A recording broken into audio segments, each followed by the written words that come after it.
Hello. I, for one, am not a fan of presenting in front of the class. Here, I'll be giving you some tips on how to be less stressed out and just overall improve your presentation skills. If I'm being honest, I stress out more before presentation than I do before a test. Despite this, I've never really been bad at presenting. Like most shy people who present, start talking like this and you can barely hear them. And if you talk like that, it's fine. I'm proud of you for getting up there and talking at all. But for me, as nervous as I may be walking up there, once I've started, my voice is loud enough for everyone to hear. When I was younger, the teachers would often be surprised because I was so quiet otherwise. Okay, now as you've all been waiting for, here's some tips for making presenting a bit easier. Number 1. First, write on cue cards, because unless you're good at improv and just know everything from the top of your head, cue cards are the way to go. They're great for when you are presenting something with a slideshow behind you, because if you need to read off something, cue cards are more subtle and you're still facing the audience. Number 2.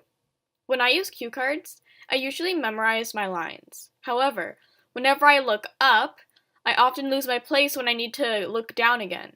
This causes me to panic, and I just end up reading off them because I get nervous I'll lose my spot again.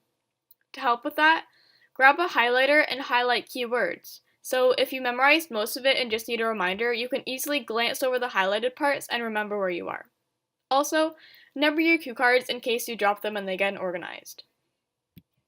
Number 3. Eye contact. Something I often got teachers' notes on was eye contact. That's not even because I'm staring at the screen, it's just because I feel awkward having eye contact with people, even on one-on-one conversations. I'm just not good at that. I suggest you plan out ahead of time what you're going to look at. I'd recommend you look at a good friend, but that's only if you trust they won't make you laugh.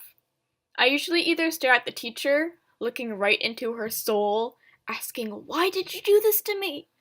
or look at the wall. The wall is the best because you aren't looking at anyone in particular, but it looks like you are. Just as long as you don't stare at your feet, because that looks bad. Like you need to look like you're looking at someone. Number 4, practice. Read to your friends, family, pets, stuffed animals, anything. The more familiar you are with it, the better. Even if you don't need to memorize anything, it's good to know what you are reading so you don't fumble around and to make sure you know how to pronounce everything. Like, reading off this video, I am reading a script. However, I've read over the script multiple times enough to be familiar with it, and I'm not fumbling around that much anyway. Number 5. Another thing I usually do is try going second or third. Like, if you're given a choice, of course. Not if the teacher chooses when you go, then you can't really do anything about that. But whoever goes first, people are paying attention to the most and are setting the standards. I mean, going first is sort of the best, like, if you want to go first, but I can't do that. However, you want to get it over with quickly so you can relax and watch everyone else's presentations, knowing you've gotten it over with. So putting it off until the last possible minute is not the best idea. Well, in my opinion anyway. Number 6. Lastly, don't worry so much about it. Everyone in your class is also going through what you're going through, so when it feels like everyone is judging you, they aren't. They're probably just worrying about their own presentations, or they're bored or daydreaming or something. Unless they're interested in the topic, then they'll be focusing on information and not so much you.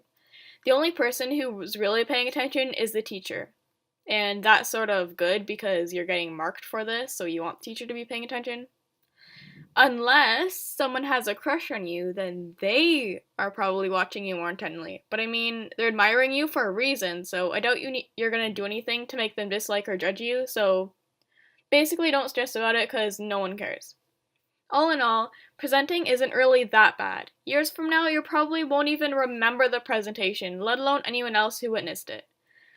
Now, even if you read off the slides or mispronounce something, I'm proud of you for getting up there. It takes a lot of courage to stand up in front of a large group of people, and once it's done, it means you've accomplished it. You've done it. Public speaking is one of the top 10 fears of the world, so you're not alone either. And one more thing, don't say presentate. It's not a word. Whenever I hear someone say, "Oh, I need to presentate," no, you need to present, or you have a presentation. You don't presentate. It's not a word. That's just a pet peeve of mine, not really a tip, but I still recommend you do it. Hope this video was helpful and have an amazing day. Bye!